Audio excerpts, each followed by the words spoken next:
Your business exists because you had the idea to start it. Everything begins in our minds. That's why your business results cannot outgrow your current level of thinking. Do you want to serve more clients, make more money, without working more or burning yourself out? Grow yourself first as a leader of your business, because that's who you are, a leader, even if you're the only person in your business right now. When you lead yourself first, the business results will always follow. My name is Maggie. I'm an international business and leadership coach, an expert in business mindset, strategy, and high performance. I created the Diamond Effect podcast to help you elevate your thinking, expand your perspective, and through it, grow your business without overwhelm. So let's get started.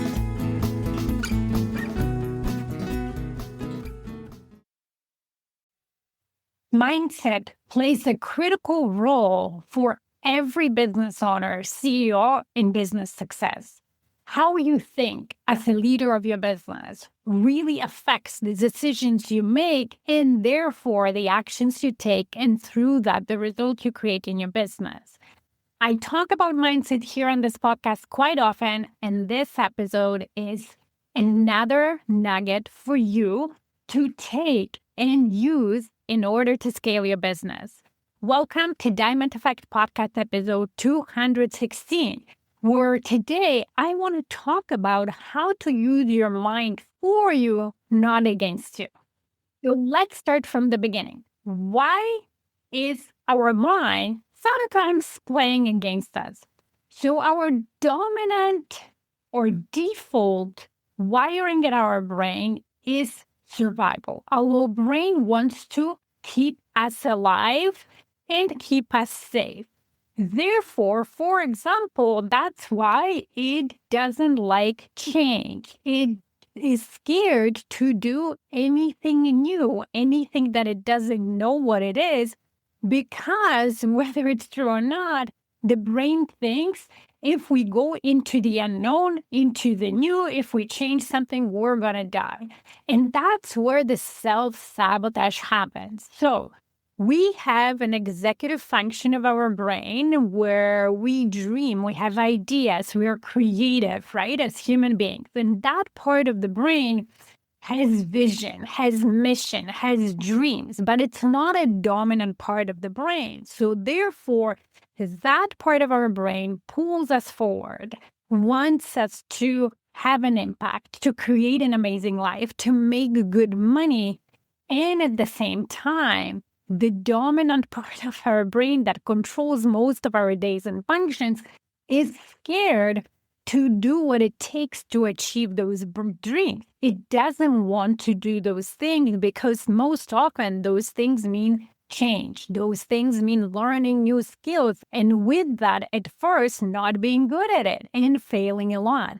And that part of the brain doesn't want to do it. That is why, as human beings, we're always drawn to quick fixes, magic solutions. How can I get what I want without doing what's necessary to get what I want? So sometimes when I coach my clients and they realize this tug of war, back and forth, right? Part of our brain wanting and dreaming and feeling the fulfillment and joy of life through it, and that primitive part of the brain just want to keep us small and safe and survive, that sometimes we're playing against it, right? And what I make my clients realize that we have to work at moving our brain towards the perspective and thinking that serves us. We have to put intentional effort into having the whole of our brain work for us, not against us, in order to achieve big, scary, and ambitious goals. And that's so true, especially in entrepreneurship, because in order to be a successful business owner, a successful entrepreneur, you have to do things that you've never done before. You have to jump into a lot of unknown, take certain calculated risk, learn new skills, and not be good at them first. Go through failure and disappointment over and over till get to the point where you succeed, where you win. And that's hard to do. So I hope that this episode will make it a bit easier and help you with your mindset and think as a CEO of your business, as an entrepreneur, not as an employee, and a scared one to add. So let me explain how, as human beings, we function and what happens. Okay. So we have circumstances in our life, things that are happening, whether because they're a result of our actions and decisions, or whether because we don't have anything to do with them, but they're happening. And then those circumstances, we have thought about it, right? The point of view, how we think about the circumstances affect how we feel, what kind of feelings and emotions come up in our bodies.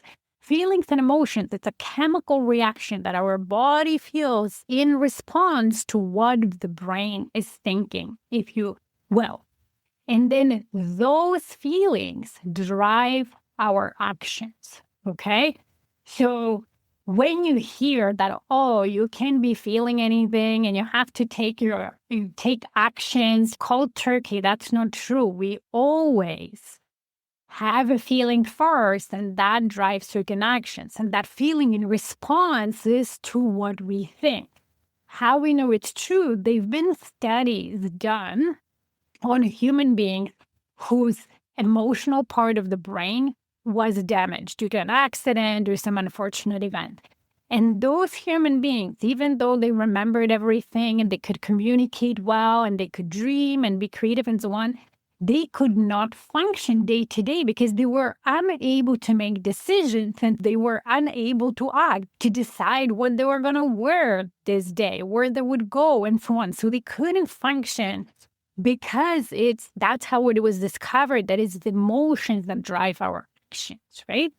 So how we feel drives what we do. And of course, what we do creates the results we have in our businesses and our lives. So the key thing you want to understand is that we can choose what we think about different circumstances.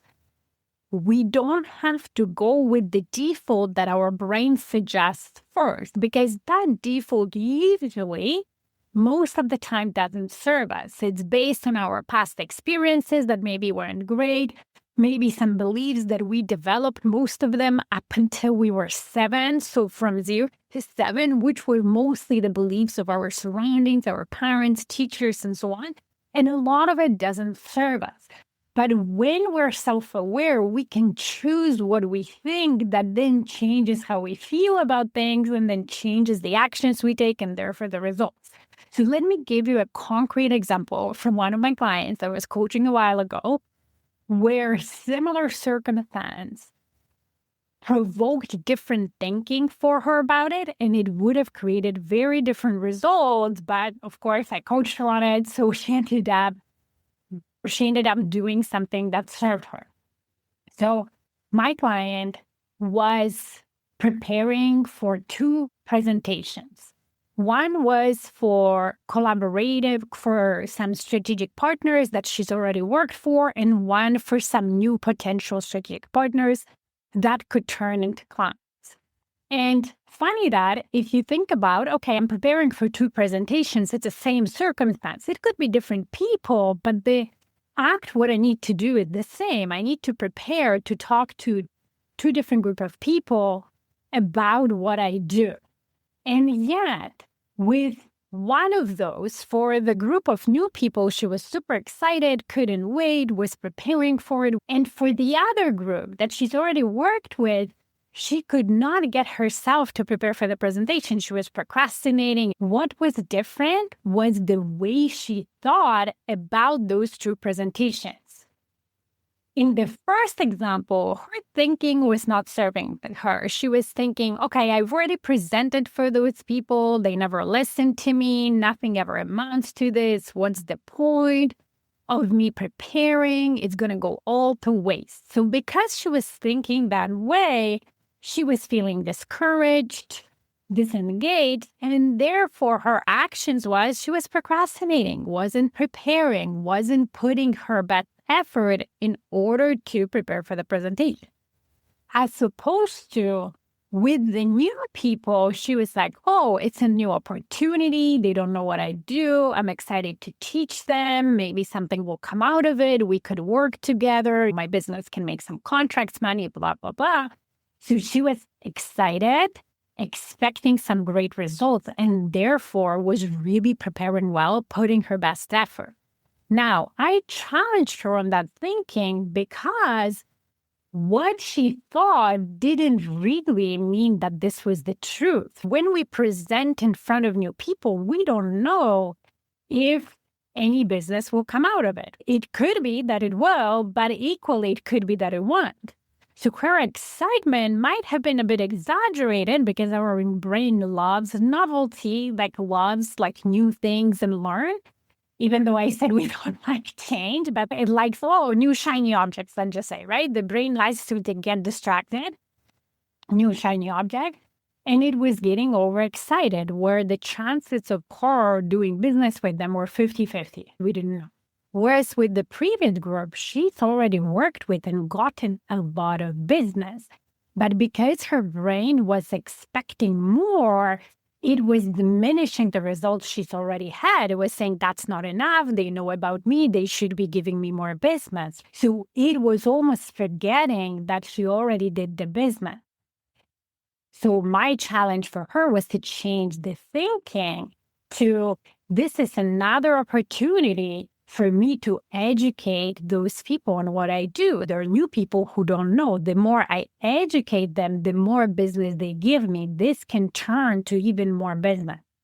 So once she changed that perspective, once she saw the difference and understood, not only she changed how she felt about the first presentation, but also she got some creative ideas. How differently can she prepare and what else she can talk about to the people who already knew her? And guess what? That one presentation actually generated way more business for her. If she didn't change how she thought about it, maybe that would not have amounted to more new business, right? Because she wouldn't have come up with those creative ideas to talk about her and what she did differently, to talk about her value differently. So then those people who are there wouldn't have come up with the opportunities to do business together. So how we think about circumstances that are in front of us, about situations that are happening, is key to us to do what it takes to achieve goals, to overcome challenges that are in front of us to achieve goals. How we think about challenges is important because either we give up, I tried to achieve my goals, or I tried to do this in my business, I encountered some first challenges and many people give up. But how you think about it can help you keep going, pushing through and not giving up, right? How you think, it allows, for example, not let the fear stop you. So here is 4 steps that I want to leave you with in order for you to practice how you think about things, in order for you to use your brain for you, not against you. Step 1 is you need to build self-awareness. So you need to allow yourself to pause before you make decisions, before you take actions in your business, like that client when preparing for the presentation, to really understand, what am I thinking about that particular circumstance? So for example, I just recently had a conversation with a client who is really resisting being present on social media, building a personal brand, and using social media to the benefit of their business, right? We were diving deep into what are they thinking about social media that is creating that resistance, this feeling of resistance, the feeling of, I don't want to do this. And then, of course, the result is they're not utilizing the power of social media to grow their business. So you want to be able to recognize when you're in front of an important decision and for whatever reason, you're not making that decision or you're not taking action on something that ultimately you would like to. So you're executive brain is telling you this is good for you, you should do it, and somehow you're not doing it.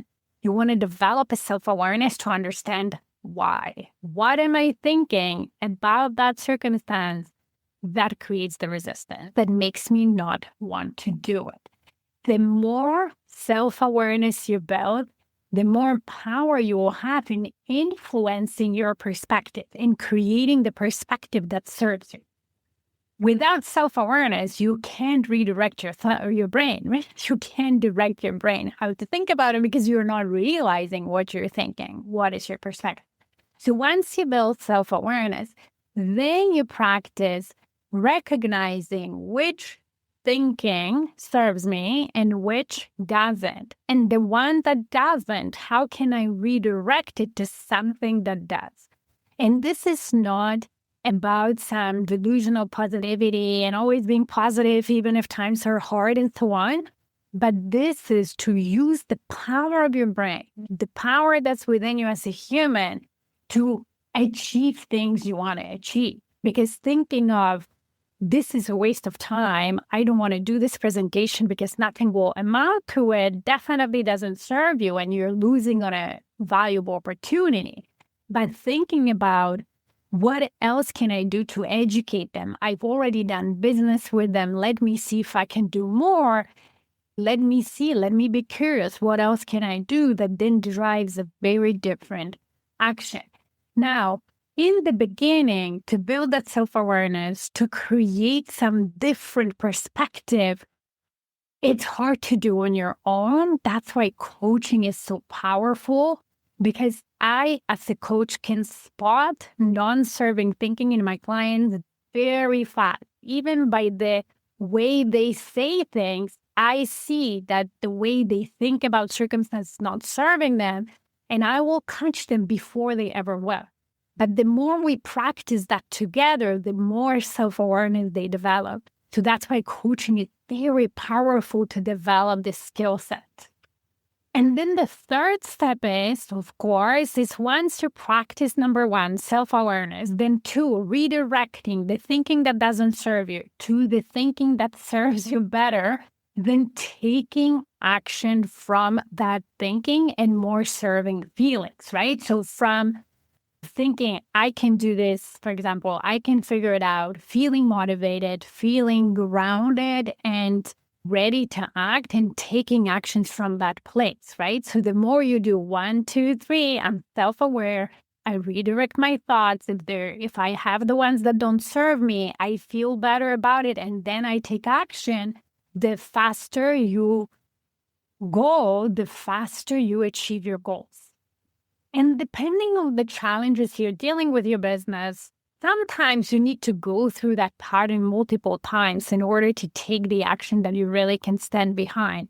I have a client that, is having a difficult team or team member situation within her team, right? So she's in that 1-2 pattern of 1-2, 1-2, in like being self-aware what she's thinking, trying different perspective of what she would do. We're brainstorming a lot back and forth so she can choose, of course, the best course of action for her business.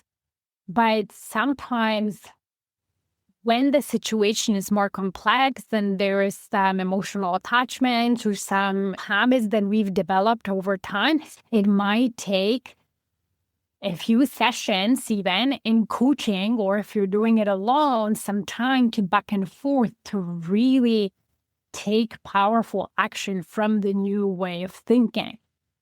But the more you do it, the easier it gets, right? The practice makes master. The more you practice, the easier it gets. And to think to think from more powerful perspective and therefore take more powerful actions to create the desired result.